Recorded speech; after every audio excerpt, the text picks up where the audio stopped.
two. This is where it's at. Okay. Welcome to New Woman Web TV.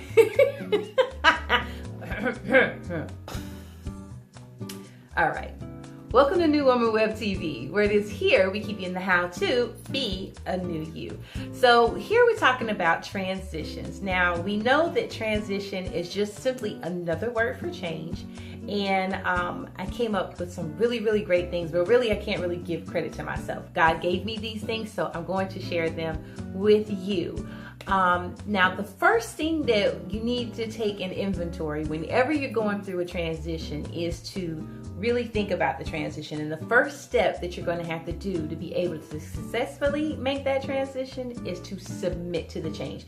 Now, I know this is really, really hard sometimes to grasp. And even when we think about submission, it's just like, oh my God, I'm about to pull my hair out. But, you know, submission is a process that really teaches you how to relinquish control in order to gain power.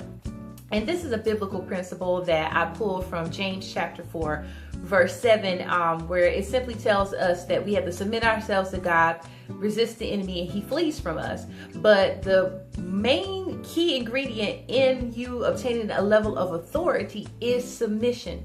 So when you're facing a transition in life, when you're facing a change in life, the first thing you're going to have to do is learn to submit to that change. And it's hard because it teaches us that we have to trust. Not only do we have to trust God, we have to trust ourselves, and it teaches us how to trust people on a whole nother level. And that can be very, very challenging, especially when you've gone through any level of disappointment or maybe betrayal or all of the above.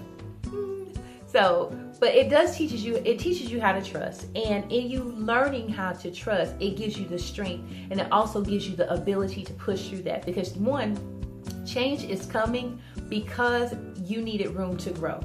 And in your current environment, the way that you were, it was just simply not good enough. It didn't allow you enough opportunity. It didn't allow you enough space in order for you to make that change, to make that transition, to give you the room to grow.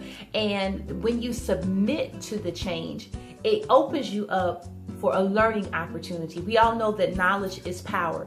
And with that knowledge that you're going to obtain in that level of submission, it's going to give you the power to push through to that next level, to that new place, to that, you know, whether that's relationship wise, whether that's financially, whether it's even spiritually. These are all principles that are going to help you be able to matriculate any place in life that you want to go. So I want to encourage you that even as you have to struggle some days to submit to that change, submit to the change, because the change is coming to make you better. It's coming to make you stronger. Look at it, and in that submission, understand that submission is a good thing. It's a really good thing. It's a challenging thing. It could be just downright sucky. It could just be completely horrible. But in the end, you have to always think about the long game. And I think that's where a lot of times we come up short. We look at things in a small mindset or a small perspective instead of looking at it in the long game. But you have to know that the first step that you can make in a successful transition into a new place is to submit to whatever transition that God has given you. Whatever it is that he's giving you, it's going to be for your good. All things are going to work together for your good in this change. So submit to it. Don't resist it. Whatever we resist, it always persists in our lives. So don't resist that change. Submit to that change, and, allow God to give you the power that you need to, push through it so you can get to your new place. I hope this one step has encouraged you to keep moving, to keep pressing for it. I love you. I'm Nadia Corinne, and we thank you so much for coming and watching New Woman Web TV. Make sure you join us again on our next episode. Have a great day.